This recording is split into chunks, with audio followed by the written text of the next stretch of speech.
Qualquer governo tem que negociar com o mercado, porque senão fica ingovernável o país. Então quem manda, na verdade, independente se o governo é mais à direita ou mais à esquerda, é o grande mercado, são os grandes bancos, é o grande empresariado, é o agronegócio, é a economia. Então você tem táticas diferentes de governar. Umas que são mais do Estado mínimo, neoliberal, vamos privatizar tudo, porque a privatização aumenta a performance porque precisa buscar o lucro, o que não é necessariamente verdade. E você tem um olhar mais à esquerda, que assim, o Estado ele tem que... mais centralizado.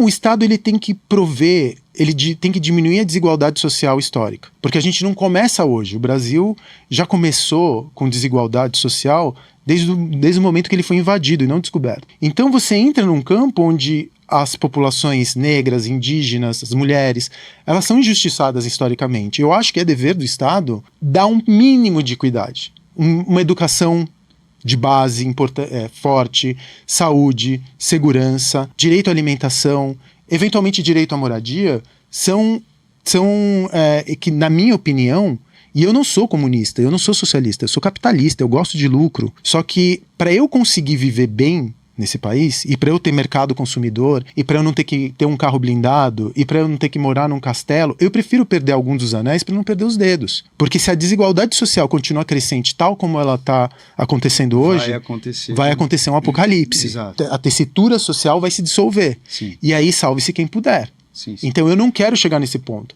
Então quando você fala, não, a Argentina é socialista, não é socialista em absoluta, porque o Estado ele não controla o meio de produção.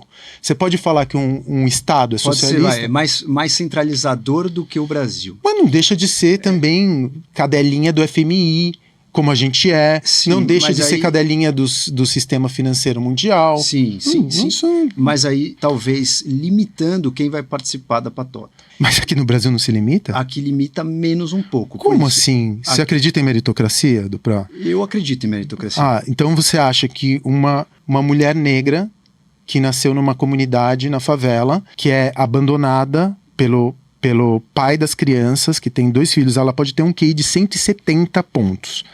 Você acha que essa mulher, ela vai conseguir chegar aqui no lugar onde a gente se encontra por sermos homens brancos, héteros, nascidos de família de classe média ou classe média alta, que eu suponho que você tenha vindo desse lugar, como eu vim, e você acha que a gente está em igualdade de posições? Se você fosse exatamente com as mesmas qualidades que você tem, você teria chegado tão longe?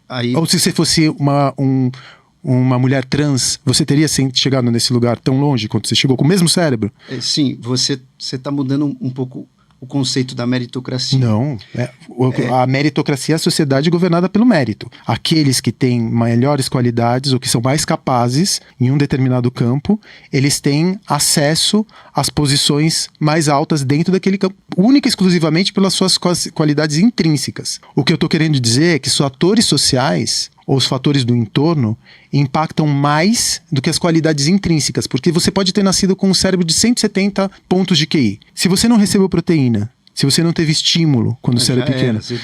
Então, isso que você está falando são, assim, talvez... Desculpa, tá? Não quero entrar nesse campo... Não, acho fantástico entrar nessa discussão. E eu tô com a pergunta na manga aqui, que eu não esqueci não, mas só para concluir esse raciocínio. Se a gente pensar em termos de potencial, o ideal é que todos tivessem partido da mesma oportunidade. Sim, né? Concordo com você. Esse seria o ideal. A grande questão que você citou, um problema muito importante nessa trajetória.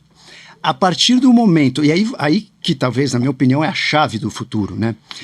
Uma criança que passou fome, né? Isso eu acompanhei, eu trabalhei na Santa Casa, ali na Santa Cecília, trabalhei 2 anos ali. Então, uma criança que passou fome, eu vou te dar um exemplo clássico que aconteceu comigo no pronto-socorro. Uma criança de 9 anos de idade entrou com um ferimento na cabeça porque ela estava assaltando à mão armada um ambiente lá, uma farmácia, etc. E eu recebia, né, vários tipos de bandidos ali que a gente tratava, bandidos que levavam cocaína para Copenhague, bandidos que tinham acabado de sair, né, do PCC e etc. Todos os tipos que você possa imaginar. Sim. Mas eu nunca tinha cruzado alguém tão agressivo e tão incomunicável quanto uma criança. Eu me lembro, foram 2 crianças que eu atendi que me chocaram. Essa de 9 anos, que inclusive eu encontrei ela no dia seguinte assaltando, quando eu estava indo para o hospital de Guarulhos, ali perto da Santa Efigênia. e uma criança de 12 anos. Cara, eu fiquei impressionado com o comportamento, com a agressividade. Essa criança de 12 anos começou a quebrar todas as macas do hospital. E não dava para falar com ela. E assim, o segurança, né, não era segurança, era porteiro, também não pode, né, encostar, reter e tal. É uma situação extremamente complexa, isso me chocou. E uma coisa que eu fiquei refletindo muito sobre isso que você falou, né? Tipo assim, cara, aonde foi que essa criança se distanciou da gente aqui, né? Será que ela poderia estar aqui no meio de nós? Fiquei pensando na época, eu estava ali na residência de cirurgia geral. E uma coisa que me veio à tona, assim, quando você modifica, o nosso cérebro ele é como se fosse um hardware, sabe? Quando você modifica esse hardware em algumas coisas muito importantes, cara, é muito difícil você resgatar isso depois. Então, isso que você falou é uma das coisas mais importantes. Se você pega uma criança e essa criança passa fome, cara, depois para você jogar ela no mercado de trabalho, tipo assim, é muito difícil você conseguir realocá-la no mesmo nível, na mesma oportunidade, no mesmo potencial. Cara, é muito difícil. Então, eu concordo com tudo que você falou, principalmente nessa questão das oportunidades.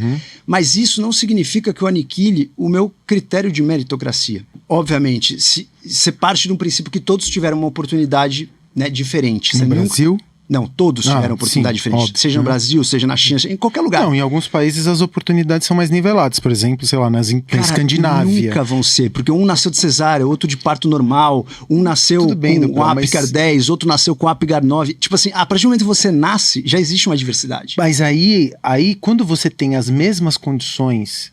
Você tem filhos? Não. Eu tenho uma filha de 9 anos, como essa criança agressiva que você recebeu lá na Santa Casa. E uma coisa que eu aprendi muito rápido sendo pai é que ninguém é. As pessoas são construídas para serem do jeito como elas são. Sim. Elas são resultado dos estímulos que eu me esforcei durante os 9 anos da minha filha para dar a ela. Mais um mix de potencial genético. Tudo bem, mas o potencial genético ele não aflora se você não tiver as condições sociais ou uma condição ambiental para que isso se desenvolva. Eu posso ter nascido com potencial para chegar a 1,90 m. Se eu não tiver proteína no meu cardápio, não vai chegar. É um mix. Entendeu? Epigenético e genético, é um mix. Tudo bem, você é um especialista nisso, eu não sou. Eu tô falando do fruto da minha observação. Por melhor que seja o meu... melhor ali é muito subjetivo, mas por mais adequado que seja o meu DNA para que ele performe dentro da sociedade capitalista, para que ele performe dentro de uma sociedade. Se eu não der os estímulos certos para essa criança muito jovem, essa criança que estava quebrando tudo, ela provavelmente foi espancada, ela era filha de uma mãe solo, que provavelmente o pai abandonou, como milhões e milhões de brasileiros não têm o pai no RG. Ela vem de um ambiente onde a violência é uma resposta legítima a qualquer tipo de estímulo. Sim, ela é violenta porque a única coisa que foi ensinada àquela criança foi a violência.